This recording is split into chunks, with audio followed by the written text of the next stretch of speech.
अब वो जो पैसा 10वां हिस्सा बचाएंगे, आपके पास एक पूंजी इकट्ठी होगी धीरे धीरे करके कुछ समय में, उसका मैं थोड़ा सा आगे बताता हूं। इससे पहले मैं एक दूसरा रूल आपको लेकर चलता हूं। कर्ज गुलामी है बाबा, समझना इस बात को, बड़ी महत्वपूर्ण बात कह रहा हूं। कर्ज एक तरह की गुलामी है, क्योंकि जब आप किसी बैंक से लोन लेते हैं, कर्ज लेते हैं ना, अब आपको जितने समय का वो लोन है, 5 साल, 10 साल, 20 साल, 30 साल, जितने भी पीरियड के लिए आपने लिया है ना, उतने टाइम आपको उस बैंक की गुलामी करना है, उसके लिए काम करना है। वही तो हुआ भाई, फ्रीडम। अभी 15 अगस्त इंडिपेंडेंस डे है, आज़ादी है, कि भाई आज़ादी का मतलब ही क्या होता है कि भाई आप फ्री है।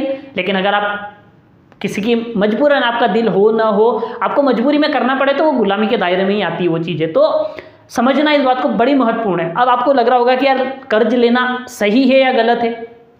देखिए, अलग अलग धारणा है, शास्त्रों के हिसाब से देखें या हमारे हिंदू धर्म के हिसाब से देखें या पाप पुण्य के हिसाब से देखें तो गलत है ना। उन लोगों ने तो कह रखा भैया कि ये पाप की कमाई है या अच्छी कमाई नहीं है, इसको खराब माना गया है, ठीक है। अब बिजनेस पर्पज से देखें या नई टेंडेंसी के हिसाब से देखें या ग्रोथ के हिसाब से देखें, तो अब वो चीज़ें तो ठीक है, क्योंकि आज इतनी सारी बैंकें हैं, इतने सारे प्राइवेट कंपनियां हैं, इतनी सारी माइक्रो फाइनेंस, बड़ी फाइनेंस कंपनियां हैं जो लगातार ये काम कर रही है, जो बड़ी ग्रो कर गई, तो उस हिसाब से तो वो सही है। तो अब ये सही है या गलत है, इस चक्कर में मैं पढ़ूंगा तो बड़े कन्फ्यूजन हो जाएंगे। मैं आपके लिए बता देता हूँ, डिसाइड आप करना कि भाई सही है या गलत है आपके लिए, या आप समझ लेना। देखिए, 2 तरह की चीज़ें होती है। कर्ज 2 तरह से लेता है। एक व्यक्ति लेता है उन चीज़ों के लिए जिनकी वजह से उसे इनकम नहीं होती, बल्कि उसके खर्चे बढ़ जाते हैं। भाई जैसे आपने कर्ज लेकर कार खरीद ली, अब उसका डिप्रिसिएशन का लॉस हो रहा है, उस गाड़ी की कीमत कम हो रही है, आपको EMI भी चुकानी है, और उसकी वजह से उसका मेंटेनेंस, अब खर्चा बढ़ गया, आपका कमाई नहीं हो रही, एक्सपेंसेस बढ़ गए। तो मेरे ख्याल से तो ये वाली चीज़ ठीक नहीं है। लेकिन आपने एक लोन लिया 1 लाख रुपए का, आपने बिजनेस सेटअप करा और अपने बिजनेस की ग्रोथ आई, और उसकी वजह से हर महीने आप 10-15 हज़ार रुपए कमा रहे हो, तो वो चीज़ मेरे ख्याल से तो अच्छी है। तो सबसे पहली बात तो उसके पीछे का पर्पस अगर ठीक है, प्रॉफिटेबल पर्पस है, तो वो चीज़ आपको फायदा दे देगी। लेकिन अगर नेगेटिव पर्पस है या नुकसान होता है, तो फिर मेरे ख्याल से तो वो चीज़, और मैं तो कहता हूँ कि कोशिश करो कि अगर न लिया जाए तो ज़्यादा अच्छा है, क्योंकि ज़िंदगी में इससे कोई बड़ा प्रॉफिट होता नहीं है ना। न लिया जाए तो ज़्यादा अच्छा, क्योंकि जिनने लिए वो भी चले गए, है ना। कुछ देश छोड़ के भगे हैं, कुछ की हालत ख़राब है, कुछ डूब गए, अलग अलग स्थितियाँ हुई, तो उस चक्कर में हम नहीं पड़ेंगे, ठीक है। तो सबसे पहली कोशिश तो करें कि बच सकते हो तो क्या करें, अननेसेसरी चीज़ों के लिए कर्ज लेना बंद कर दें। अननेसेसरी चीज़ों का मतलब होता है कि वो चीज़ें जिनके बिना आपका काम चल सकता था, लेकिन आपने फालतू में कर्जा करके वो चीज़ें खरीदी, और अब आप कर्ज चुका रहे हो, गुलामी कर रहे हो बैंक की। तो अननेसेसरी चीज़ों के लिए लोन लेना बंद कर दे, ये एक थंब रूल है, इसको समझना, ठीक है। अब अगली बात जो आती है वो आते हैं इन्वेस्टमेंट्स। और इन्वेस्टमेंट के पहले एक चीज समझ लो कि अब आपको जिंदगी में एक और सिक्योरिटी पर्पस के लिए आपातकालीन फंड की जुगाड़ करना होगा। अभी आपातकालीन फंड क्या होता है, नाम से समझ में आता है, इमरजेंसी फंड, कि कुछ ऐसी चीजें हमारी जिंदगी में होती है जो हम एक्सपेक्ट नहीं करते, या हमने सोची नहीं होती है, हमारी प्लानिंग या हमारी योजना में नहीं होती है, अचानक से कुछ चीज़ें हो जाती है, लाइफ में कुछ हादसा होना हुआ, या अपने फैमिली या परिवार में या किसी करीबी के साथ कोई घटना हो जाना, या कुछ ऐसी चीज़ें जिनकी उम्मीद आपने नहीं करी थी। जैसे कोई आदमी का बाढ़ में घर बह गया, अब भाई उसने थोड़ी उम्मीद करी थी कि लाइफ में कभी ऐसा होगा कि भैया अचानक पानी भर जाएगा, मेरा घर बह जाएगा, पर ऐसी घटनाएं हो गई कि भैया प्लानिंग में नहीं थी और हो गई।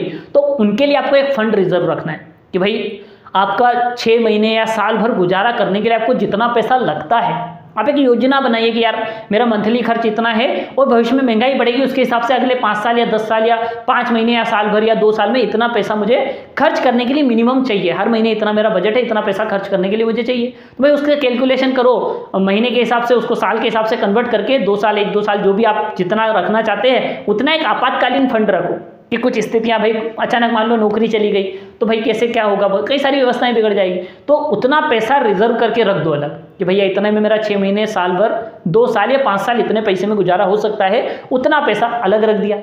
जो पैसा आ रहा है उससे 10वां हिस्सा आप बचा ही रहे हो, उस 10वें हिस्से में से आपने कुछ रिजर्व कर दिया। अब जो पैसा उसके बाद बच जाता है, आपके खर्च 90% में चली रहे, 10% रिजर्व हो रहा है, आपने आपातकाल के लिए पैसा अलग हटा दिया। अब आपके पास जो पूंजी बची है, जो पैसा बचा, उसको आपको इन्वेस्ट करना है। और इन्वेस्टमेंट में पता नहीं क्या है, आजकल हर निवेशक इस तरीके का निवेशक है जैसा हम गाड़ी चलाने में होते हैं ना, हर गाड़ी चलाने वालों को लगता है कि मैं गाड़ी चलाने में माहिर हूँ, और सबसे ज़्यादा एक्सीडेंट रेशियो उन्हीं का है जिनको लगता है कि मैं माहिर हूँ, सबसे ज़्यादा वही गाड़ी ठोकते हैं या उनकी गाड़ी यहाँ ठुकती है। वैसा ही निवेशक में है कि हर आदमी को लगता है अरे मैं तो एकदम परफेक्ट इन्वेस्टर हूं, और ये गलतफहमी अधिकतर लोगों को ले डूबती है। सबसे पहला और सबसे बड़ा निवेश करिए निवेश की एजुकेशन के पीछे। आप इन्वेस्टमेंट की नॉलेज के पीछे पैसा खर्च करिए, वो सबसे पहला निवेश होगा आपका। और दूसरा, अपना पैसा इन्वेस्ट करना शुरू करें। अब इन्वेस्ट करने के लिए बहुत सारे तरीके, भैया रियल एस्टेट हो गया, म्यूचुअल फंड्स हो गए, स्टॉक्स हो गए, बॉन्ड्स हो गए, और भी कई सारी चीज़ें हैं जिनके ऊपर पैसा निवेश कर सकते हैं आप। इन्वेस्टमेंट में देखिए वो आपको समझ लगानी पड़ेगी। मैं आपको कितना भी सिखा दूँ, मैं कितना भी पढ़ा दूँ, मैं कितने भी लेक्चर आपको दे दूँ, लेकिन इन्वेस्टमेंट तो आपको ही समझना पड़ेगा अपनी समझ के अनुसार, और आपको ही सीखना पड़ेगा। क्योंकि इन्वेस्टमेंट एक ऐसी चीज़ है जिसमें कोई गारंटी नहीं होती। लोग कहते हैं कि प्रॉपर्टी की कीमत हमेशा बढ़ेगी, लेकिन ये सच नहीं है, ऐसा कोई जरूरी नहीं होता। एक गवर्नमेंट प्लान चेंज करती है, प्रॉपर्टी की कीमत गिर सकती है। एक कोई नई योजना आए और प्रॉपर्टी की कीमत ढह सकती है, कोई बहुत बड़ी बात नहीं है। स्टॉक्स की बात करें तो बड़ी से बड़ी कंपनी के स्टॉक्स भी ऊपर नीचे होते हैं, उससे कोई फर्क नहीं पड़ता। म्यूचुअल फंड की बात करें तो म्यूचुअल फंड भी रिस्क तो हर जगह है। तो अब ये आपको समझना पड़ेगा कि इन्वेस्टमेंट को क्या करना है। अब इन्वेस्टमेंट में मैं आपको कुछ चीज़ें बता देता हूँ, बेसिक फंडामेंटल। इन्वेस्टमेंट में सबसे पहला ध्यान रखिए, साला पैसा नहीं डूबना चाहिए। बड़ी मेहनत की गाड़ी, मेहनत की कमाई है, अपने खर्चे कम करके 10वां हिस्सा बचाया, भूलो मत। तो सबसे पहला नियम तो ये समझ लो कि किसी भी कीमत पर पैसा डूबना नहीं चाहिए। इसकी कोशिश करना है, गारंटी तो आप भी नहीं ले सकते, मैं भी नहीं ले सकता, मैं तो बिल्कुल नहीं लेता। तो कोशिश करना है कि वो न डूबे। सही लोगों के हाथ में, सही जगह, सही स्टॉक में, सही प्रॉपर्टी में और सही जगह पैसा आपका लगे, इस बात का आपको विशेष करके ध्यान रखना है। तो ये इन्वेस्टमेंट में आपको ध्यान रखना है। इन्वेस्टमेंट में कुछ चीज़ें हैं जो मैं आपको एक बहुत इंपॉर्टेंट बात बताने वाला हूँ, है ना। दुनिया का सबसे कम उम्र का अमीर आदमी था जे पॉल गेटी। उसने एक बहुत अच्छी बात कही थी कि कभी भी सारे अंडे एक ही टोकरी में न रखें। अब साला ये टोकरी वाला फंडा क्या है, अंडे कहाँ से आ गए बीच में, मैं आपको समझाता हूँ इसको। क्योंकि अगर मान लो आपके पास एक टोकरी और उसमें बहुत सारे अंडे आपने रखे, कोई ऐसी स्थिति बनी कि टोकरी गिर गई, सारे अंडे क्या हो जाएंगे, फूट जाएंगे। अब आपके पास कितने अंडे, कुछ भी नहीं, सब फूट गए। पर आपने 4 अलग अलग टोकरी में अलग अलग जगह अंडे रख दिए। अचानक से कुछ हुआ और एक टोकरी गिर गई, 3 टोकरी के अंडे अभी भी क्या है, सेफ है, क्योंकि एक टोकरी गिरी, 3 बची है। तो अपनी इनकम को भी ऐसे ही डिवाइड करके रखे। हमेशा एक ही जगह से सारा पैसा कमाने के बारे में न सोचें, बल्कि अपनी इनकम को डिवाइड करें। इसको समझिए, थोड़ा सा डीप लेके चलता हूं मैं आपको। फॉर एग्जांपल 1 लाख रुपए की इनकम करनी है। अब 1 लाख रुपए की वैल्यू तो 1 लाख रुपए की है, वो कहीं से भी आए, किसी भी रूप में आए, किसी भी तरह से आए, 1 लाख रुपए का वैल्यूएशन 1 लाख रुपए ही होता है, ठीक है। अब एक है कि आपका एक बिजनेस है, आपका एक जॉब है, आपका एक प्रोफेशन है, जो भी है वहां से आपको 1 लाख रुपए आ रहे हैं, ठीक है। लेकिन एक तरीका है कि आपने 10 अलग अलग तरीके से, 10 अलग अलग चैनल से, 10 अलग अलग रास्तों से 10-10 हज़ार रुपये कमाने की व्यवस्था करके रखी हुई है। भाई एक तरफ आपको एक प्रोफेशन से 1 लाख रुपए आ रहे हैं, 1 लाख रुपए की वैल्यूएशन 1 लाख है। 10 अलग अलग चैनल है जहां से आपको 10-10 हज़ार रुपये आ रहे हैं, इकट्ठे होकर 1 लाख हो गए। दोनों स्थिति में वैल्यूएशन सेम है, लेकिन प्रॉफिट नुकसान क्या है कि जहां से 1 लाख रुपए एक प्रोफेशन से आ रहे हैं, किसी कारण से वो प्रोफेशन बंद हो गया, वो प्रोफेशन नहीं चल पा रहा है, या कुछ भी जिंदगी में हो सकता है, कोई गारंटी नहीं होती। तो मान लो प्रोफेशन नहीं हुआ, अब आप जो 1 लाख रुपए कमा रहे थे वो क्या हो जाएंगे, शून्य, क्योंकि 1 लाख रुपए एक प्रोफेशन से आ रहे थे, प्रोफेशन बंद हुआ, कमाई 0। लेकिन मान लो 10 अलग अलग चैनल से 10-10 हज़ार रुपये आ रहे थे, 1 या 2 चैनल बंद हो गए, बाकी के भाई 8 चीज़ें चल रही है, 8 रास्ते खुले हैं, 8 जगह से अभी भी 10-10 हज़ार रुपये आ रहे हैं। तो अब आपकी इनकम 1 लाख से 80 हज़ार रुपये आई, ना कि 0 पे।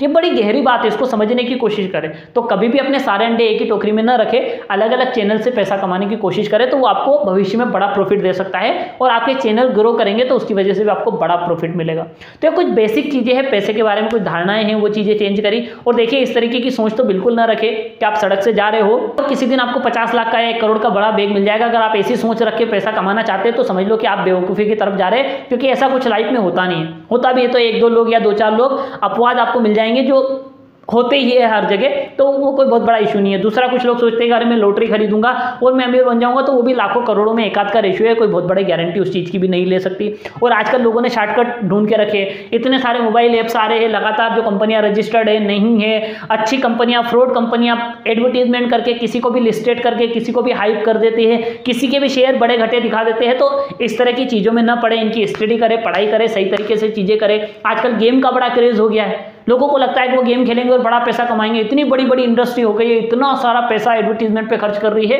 ये सारा पैसा जनता का है, पब्लिक का है, आप ही का है।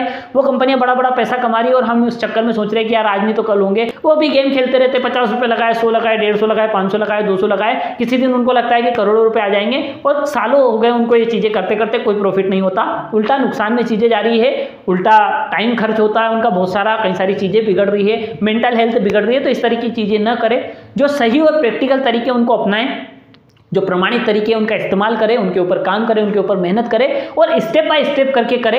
आज आप शुरू करके कल करोड़पति बनना चाहते हैं तो फिर आपको ये सपने छोड़ देना चाहिए, है ना। हर चीज़ की एक प्रोसीजर होती है, एक वक्त लगता है। और हाँ, अपवाद सब जगह है, कुछ लोग रातों रात होता है उनके साथ, तो ठीक है, कोई बात नहीं है भाई, उनके साथ रातों रात हो रहा तो हम प्रमाणिक तरीके क्यों छोड़ें, उनके ऊपर काम करिए, लगातार एफर्ट लगाइए। और इसको लेकर कोई क्यूरी हो, कोई क्वेश्चन हो, और एक बुक है बेबीलोन का सबसे अमीर आदमी, उसने अरकाद ने 10 रूल दिए, उस बुक की समरी हमने ऑलरेडी चैनल पर डाल के रखी है, लगे तो उसको भी एक बार आपको देखिए, काफ़ी चीज़ रिलेट करेगी और काफ़ी चीज़ आपको सीखने को मिलेगी।